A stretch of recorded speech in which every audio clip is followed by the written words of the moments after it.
Glamour magic, glamour magic. Welcome back to my podcast, y'all. I'm your host, Trishelle. Happy Saturday. How are y'all doing today? Hit me up on Instagram or Twitter. The GMB Twitter page is back reactivated, but I'm still not on there like I used to be, so it probably would be faster for me to hit you back up if you, or get back to you if you hit me up on Insta. But other than that, you know where to find me. I am here to talk about White Hot by, what was it? I think it was Hulu? No, I think it's on Netflix, but clearly I don't care. I watched it a while ago. I'm coming to you today with the review. I know I am late. I did take notes while I watched the review, so it's not like I'm going directly off memory. So, are you ready? Did you watch it? Okay, if you don't know what I'm talking about, Abercrombie and Fitch was a big brand back in 90s and maybe mid 2000s. They catered to people who were slim and tall, and as far as their target audience, they definitely were going after preppy people, which is associated, of course, with white people, white New Englanders, white people from the north, WASP, people kind of who live that lifestyle. So, that was their target audience or whatever.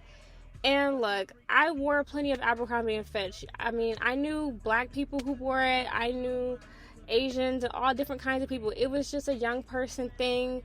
The clothes were kind of pricey.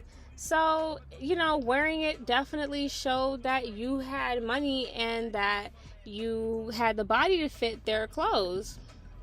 So, it was a brand statement to wear Abercrombie and Fitch, but, supposedly they've taken a dive since then. They definitely have fallen off hard.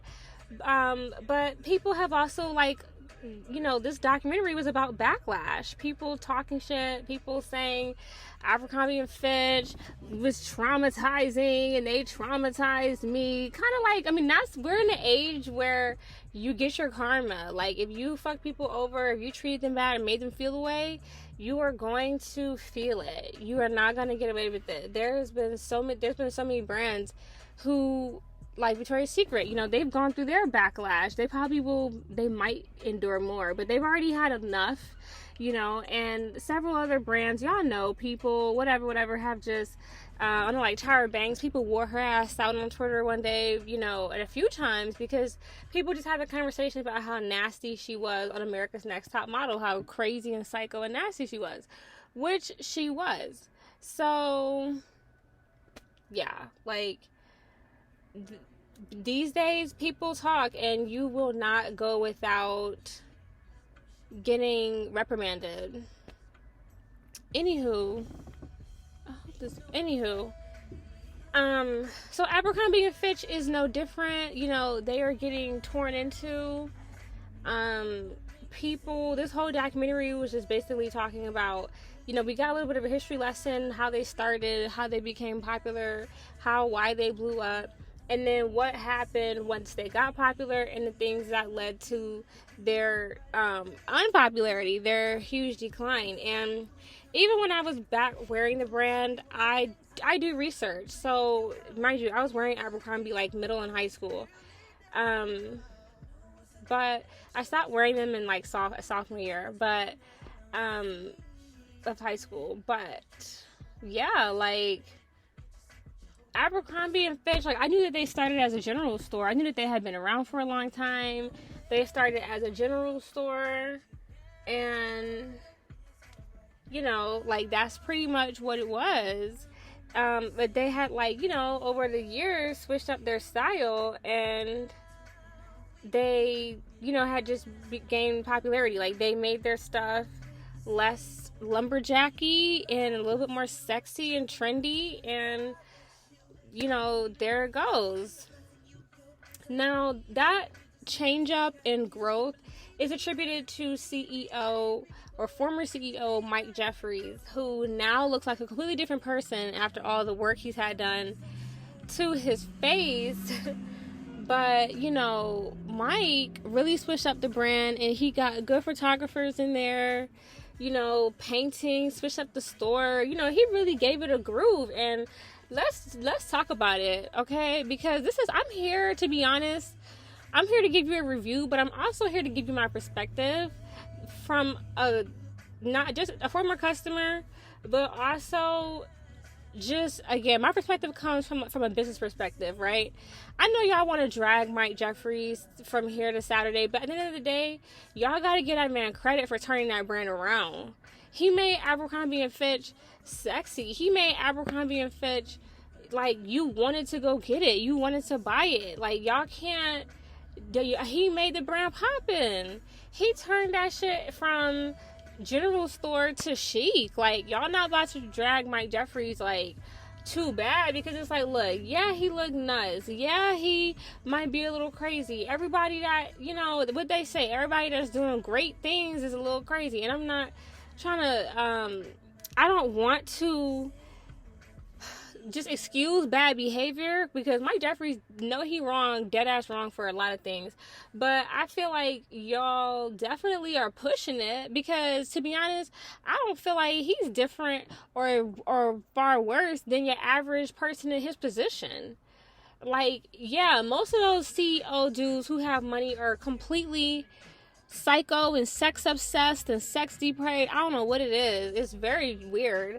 Maybe because they have access, you know, they just become gluttons, and it's just gross. I couldn't imagine, you know, wanting to sleep with so many different people and just like even touch a bunch of people. That shit is just disgusting. But, you know, these people are not well.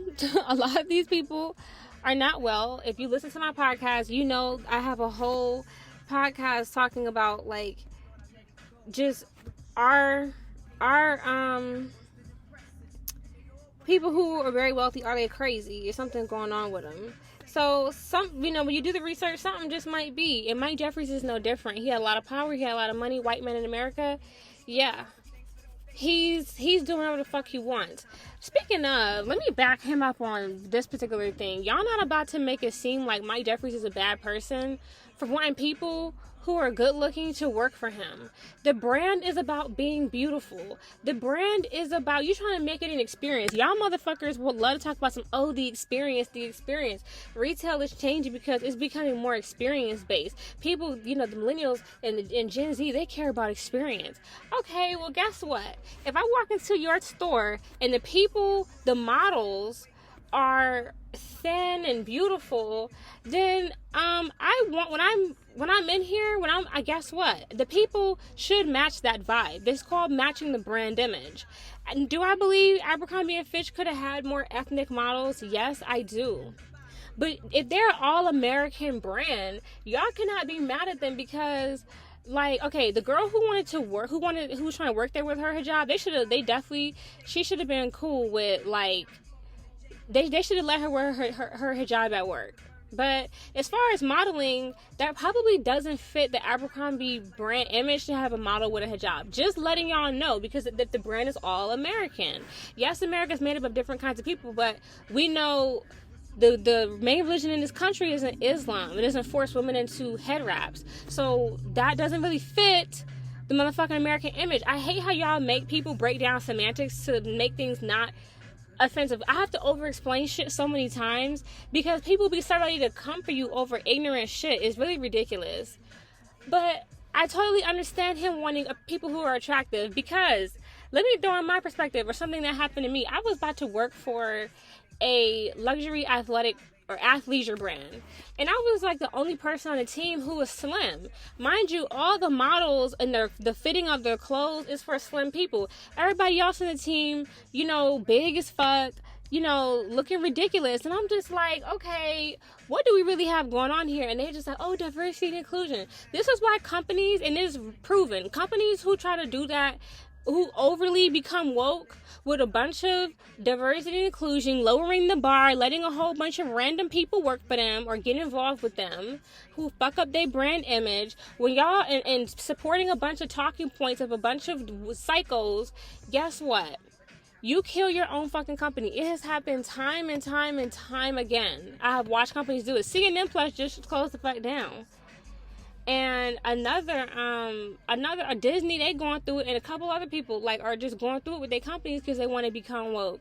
Y'all cannot try to force people to accept you. They have plenty of stores for people who are plus size. They have plenty of brands who offer plus size clothing. There's something for everyone out there.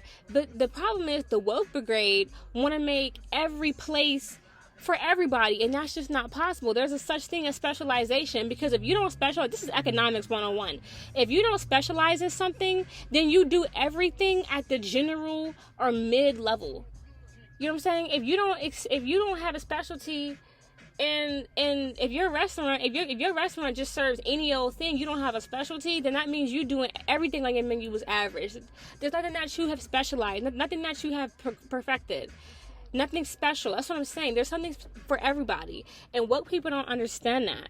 So when it comes to Mike Jeffries, y'all cannot get mad at him for not wanting to have a bunch of people working for him or a bunch of people modeling for him, especially if he was putting y'all on. Let's talk about this. Let's talk about how Abercrombie and Fitch gave so many people who worked there the opportunity to model. The opportunity to get fucking flued out. The opportunity to make, you know what I'm saying, make a career outside of retail. Y'all don't want to talk about that though. I wanted to work at Abercrombie and Fitch because I wanted to model for them. That was the whole point. I ended up never getting to work for them, but not because I didn't even apply. I had already graduated high school, was focused on going to college. Like I was only in high school for 3 years. I was an early grad, so and my mom didn't allow me to work. I was already I was super young. Like there was trying to focus on college. Again, not focusing on retail. And when I did work retail, I worked luxury retail. So when y'all are talking about Abercrombie and Fitch, I feel like it gave a lot of people, again, opportunities that I wanted to get out of working there. So y'all cannot, hate. You cannot hate because you big and you wasn't one of the models. Do I think they could have been more, more diverse, more inclusive? Yes, but as far as race, but they have them people are not wrong for wanting to hire bad bitches. Y'all not about to try to shame Mike Jeffries into fucking wanting to hire big bitches who are not cute.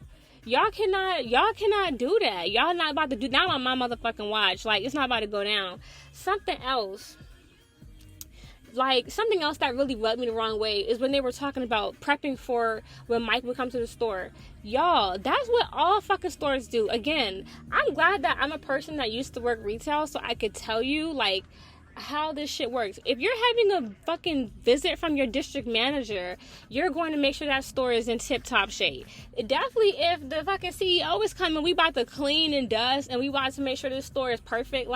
Cut the bullshit. Y'all just be looking for shit to fucking argue about, and y'all not about to sit here and try to normalize being lazy, try to normalize sitting on your ass. If your manager coming, yeah, you just like when your parents is coming, you just might want to clean up. It's called respect. Y'all want people to just be average and it's that real, but see, you gotta watch out. It's that real do what thou wilt Aleister Crowley shit. Oh, do what you want to do. Fuck rules, fuck order, fuck everything. And when the world becomes like that, it becomes full out pandemonium. That whole do what thou wilt shit that's the mindset that has the crazy people with the fucking keys to the crazy house and all the doctors locked the fuck up and tied up. Y'all better watch what the fuck you asking for.